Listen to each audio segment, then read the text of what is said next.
Jóvenes, el tema que vamos a tratar tiene que ver con los ángulos y los triángulos, que son los elementos fundamentales para trabajar lo que son las funciones trigonométricas y básicamente la trigonometría como rama de la matemática. Vamos a explorar en entonces, algunas nociones que ya están descritas en el taller que se les envió sobre ángulos y triángulos. Vamos a tratar de trabajar la competencia resolución de problemas con un componente básico que es el espacial métrico y esperamos que el aprendizaje que se obtenga sea usar las propiedades geométricas para solucionar problemas relativos al diseño y construcción de figuras geométricas planas.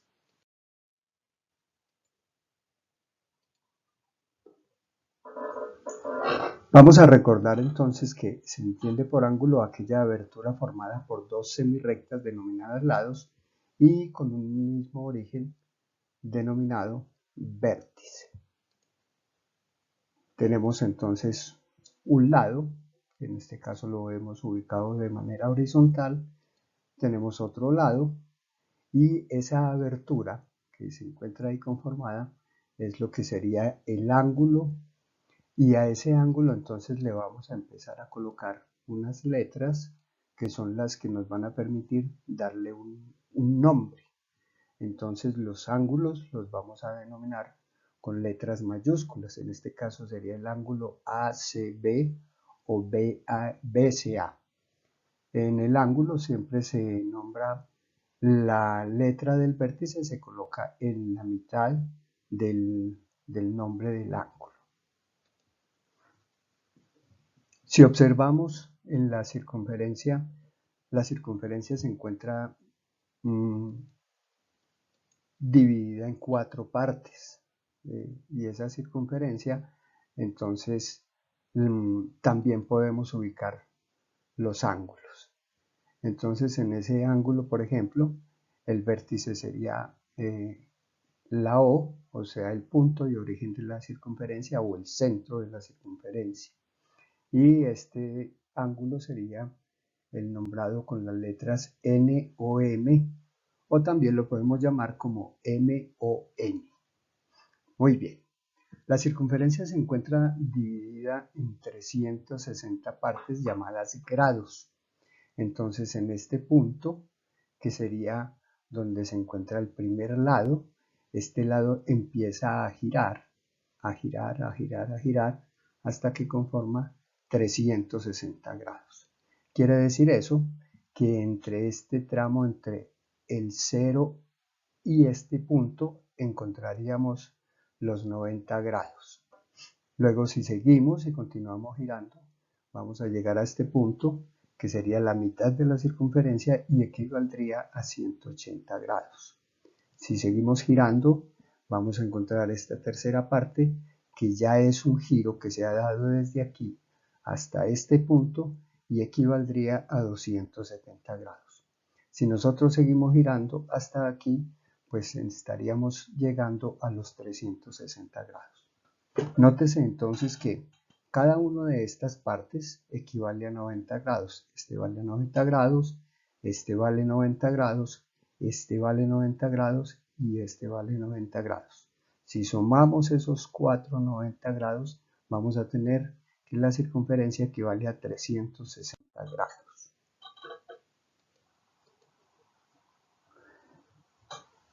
Vamos a mirar entonces cómo son los ángulos de acuerdo con su abertura, es decir, con su extensión de la abertura. Volvamos a ubicar nuevamente la circunferencia, volvemos a mirar entonces la división en las cuatro partes y vamos a mirar.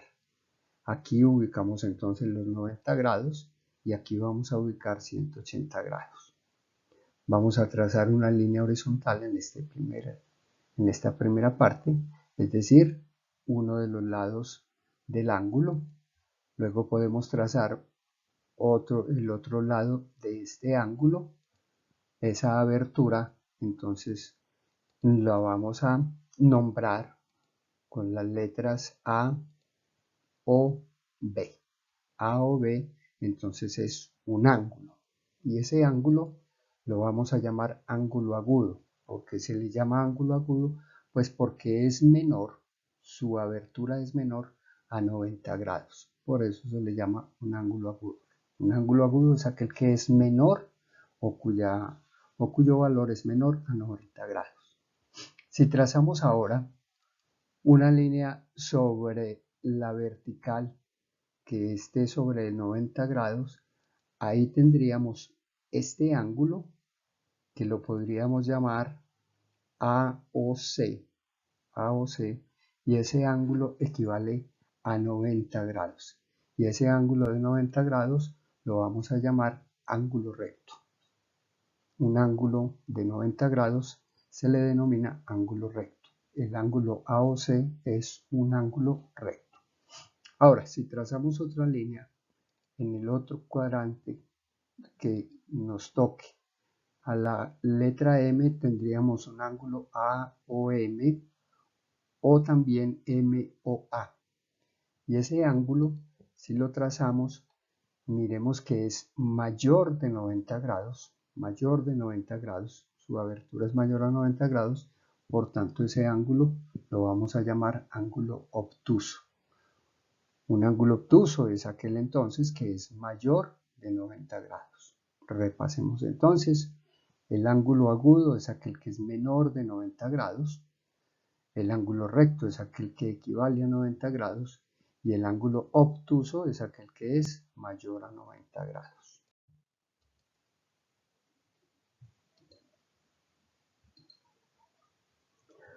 Vamos a mirar o a repasar cómo medir los ángulos.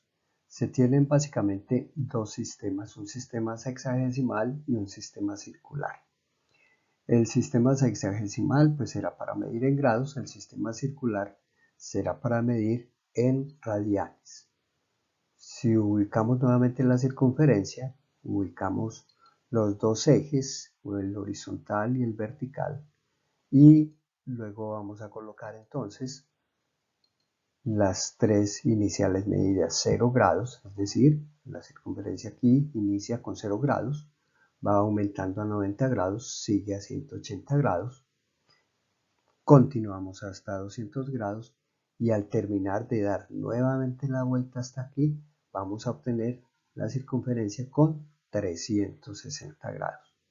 Pero la circunferencia o el ángulo más bien no solamente puede ser de 360 grados.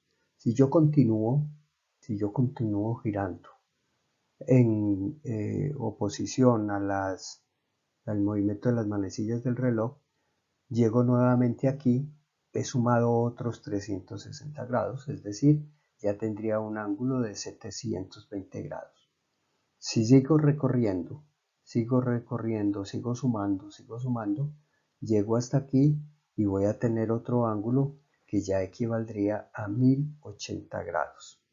Es decir, en la medida en que yo vaya girando, puedo ir encontrando un ángulo más grande. Eso sí, vuelvo y repito, en el sentido contrario a las manecillas del reloj, que son los ángulos positivos. Ahora bien, cuando trabajamos en el sistema sexagesimal, trabajamos en grados, pero cuando trabajamos en radianes, vamos a tener como elemento principal esta letra griega llamada pi. Y en nuestro sistema circular, pi equivale a pi radianes. Y en ese orden de ideas, pi radianes equivale a 180 grados. O lo que sería lo mismo, 180 grados equivale a pi radianes. Es decir, que yo igualmente que estoy nombrando los ángulos en grados, también los puedo nombrar en radianes. Entonces, pi aquí lo tendría como 180 grados. Si hacemos la medición desde 0 hasta aquí, vamos a tener un ángulo de 90 grados. Pero observemos que aquí esta es la mitad de pi, es decir, aquí tendríamos pi medios.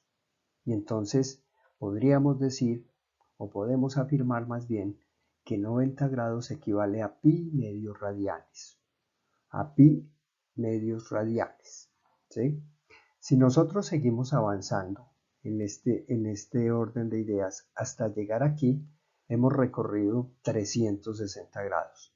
Y cuando hemos recorrido 360 grados, también hemos recorrido pi hasta aquí, y hasta aquí hemos recorrido otro pi, es decir, un pi de aquí y otro pi, hemos tenido 2 pi. De tal manera que podemos decir que 2 pi equivalen a un giro completo en grados, que serían 360 grados. Repetimos entonces, cuando yo tengo aquí 90 grados voy a tener pi medios, cuando estoy aquí 180 grados equivale a pi, cuando lo tengo aquí he recorrido 360 grados equivalen a 2 pi. Ahora bien, esas mediciones de los ángulos yo lo puedo hacer, vuelvo y repito, a partir de grados o a partir de radianes. Y para eso podemos tomar esa expresión que tenemos también allá en el taller, que equivale a S es a 180 grados, como R equivale a pi. Y de esta expresión yo puedo calcular un ángulo en radianes o un ángulo en grados. Para calcularla en grados, simplemente de esta ecuación despejo S, y eso me queda que S es igual a 180 grados multiplicado por R, o sea el ángulo dado en radianes, y dividido entre pi. Si voy a calcular el ángulo en radianes, despejo de esta fórmula R, y R me va a ser igual a S, que es el ángulo dado en grados, multiplicado por pi y dividido entre 180 grados. Con esas dos expresiones, entonces yo puedo calcular el ángulo en grados y puedo calcular el ángulo en radianes.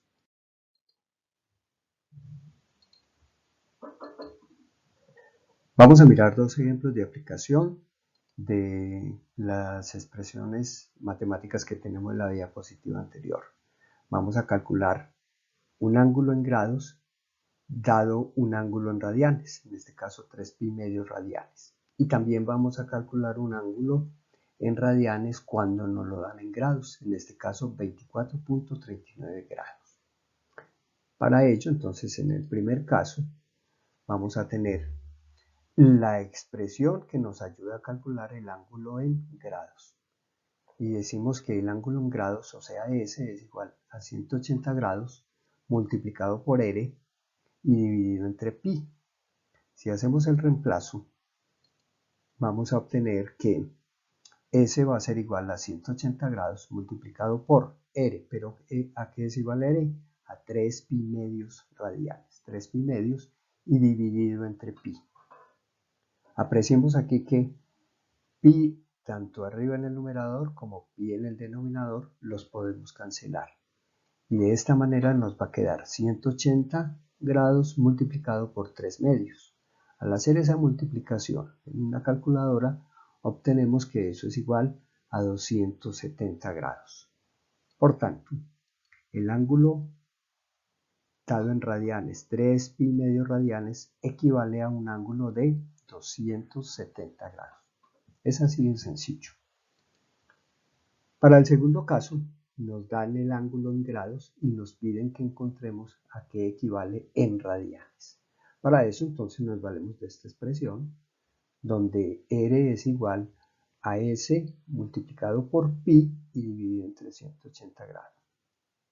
Simplemente lo que hacemos es el reemplazo del valor que nos dieron. S equivale a 24.39 grados multiplicado por pi y dividido entre 180 grados. Observemos eso sí aquí, que pi lo vamos a poner a valer 3.14. Recordemos que pi es un número irracional infinito que tiene decimales infinitos sin repetirse y que podría ser 3.14, 15, 92, 65 y no sé cuántos infinitos más. Nosotros vamos a trabajar solamente con 3.14. Pi va a ser igual a 3.14. Entonces, en una calculadora simplemente lo que vamos a hacer es a multiplicar 24.39 grados por 3.14 y el resultado de eso lo dividimos entre 180. Observemos aquí también que grados están en el numerador y grados están en el denominador y yo los puedo cancelar. Al hacer esa multiplicación, esa división, obtengo que el ángulo es igual a 0.4254 radianes. Por tanto, la respuesta que voy a dar es que un ángulo de 24.39 grados equivale a un ángulo de 0.4254 radianes.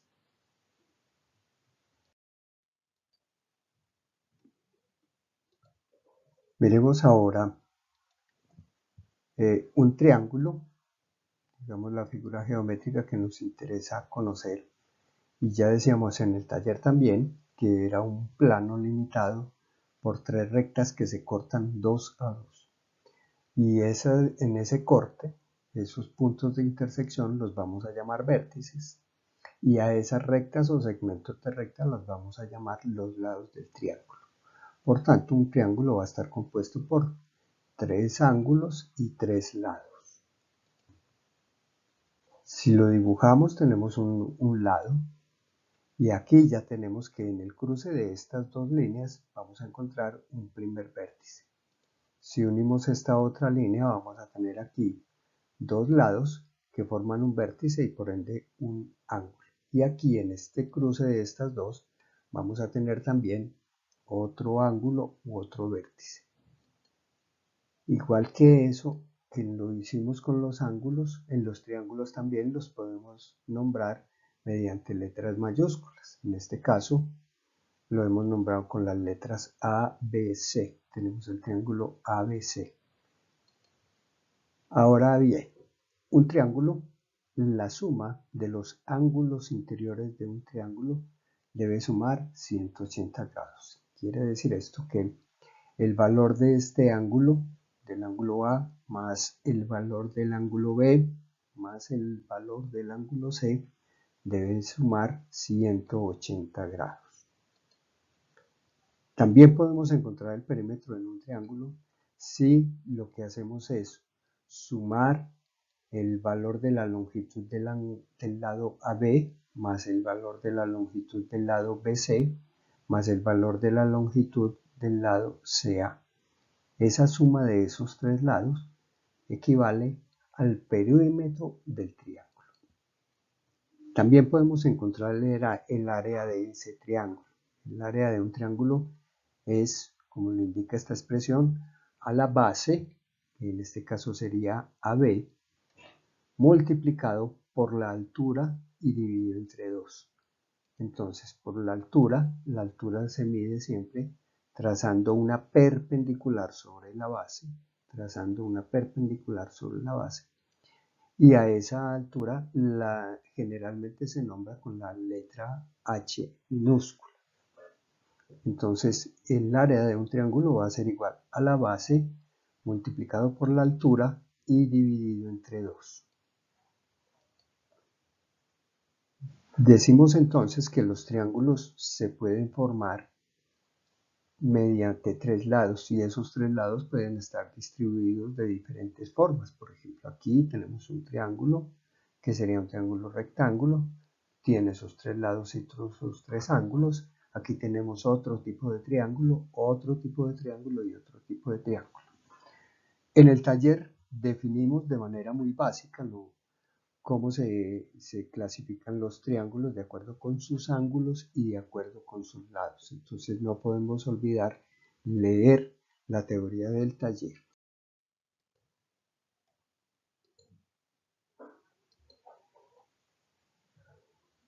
Nosotros hemos trabajado una cantidad de elementos teóricos en el taller, donde hemos descrito los triángulos de acuerdo con sus ángulos y sus lados, y también los ángulos según su abertura.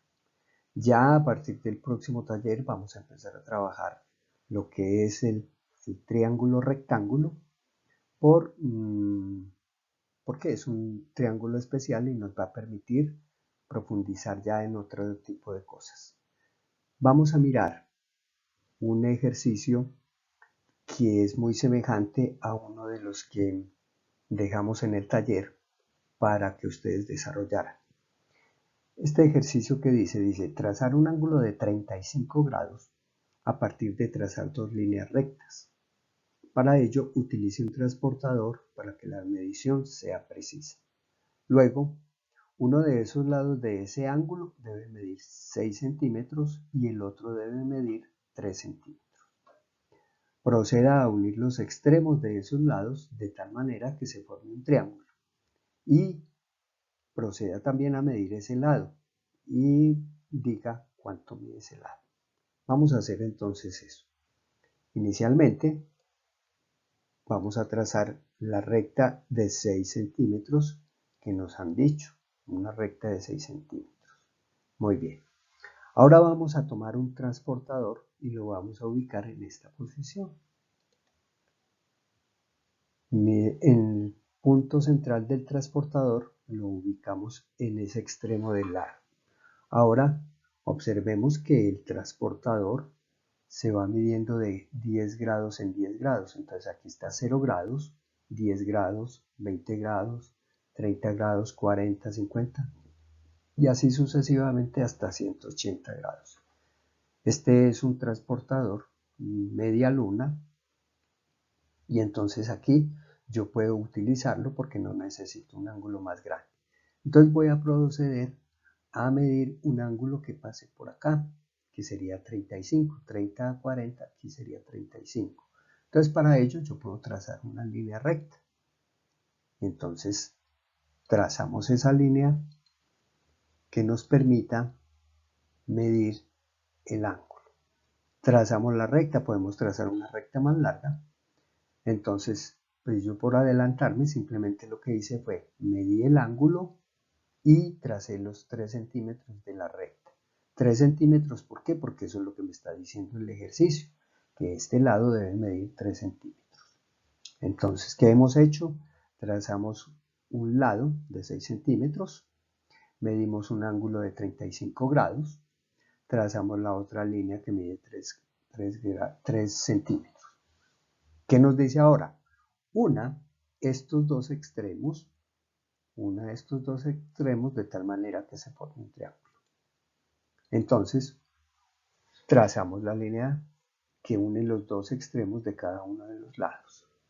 Y ahora lo que me dice es, mida ese lado y determine cuántos centímetros mide. Entonces, mediante una regla, la ubico aquí y mido ese lado. Al medir ese lado, obtengo que con la regla midió 4 centímetros.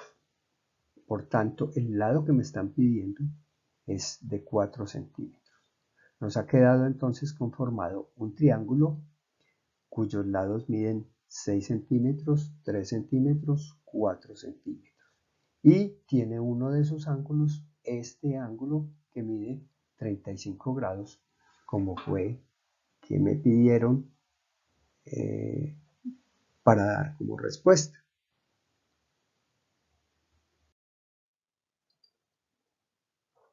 Bueno, ya empezamos a tocar elementos muy importantes para desarrollar nuestro curso de trigonometría, partiendo desde los elementos básicos como son los ángulos y los triángulos. En el taller se hizo una descripción muy básica de lo que es un ángulo, de lo que es un triángulo, y a partir del próximo taller vamos a empezar a trabajar sobre un triángulo que es muy importante, que es el triángulo rectángulo. Y es muy importante, ¿por qué? Porque es un triángulo que tiene algunas particularidades. Primero que todo, tiene un ángulo recto, un ángulo de 90 grados, y ese ángulo está conformado por dos lados, y esos dos lados tienen un nombre también especial, que son catetos. Y la unión de esos dos catetos formando el tercer lado, se le llama la hipotenusa. Para encontrar o calcular los los lados de ese triángulo rectángulo, pues vamos a utilizar un teorema o el teorema de Pitágoras, que es el que nos va a permitir encontrar ángulos y los lados. Y esta aplicación de ese teorema de Pitágoras nos va a ayudar a aplicarlo a la ciencia, a la arquitectura, a la construcción. Con base en ese, también vamos a empezar a trabajar algo que se llaman las razones trigonométricas, es decir, ya vamos a entrar a trabajar lo que son las razones de las razones trigonométricas de los lados y los ángulos, y a partir de ahí ya nos metemos con lo que son las funciones trigonométricas. Obvio que todo esto lo podemos nosotros trabajar a partir de algunos softwares y programas que se tienen, pero considero que es importante saber de dónde sale cada uno de esos elementos para que nosotros tengamos la posibilidad de entender o interpretar mucho mejor lo que son las gráficas de esas funciones trigonométricas. Muy amables por su atención.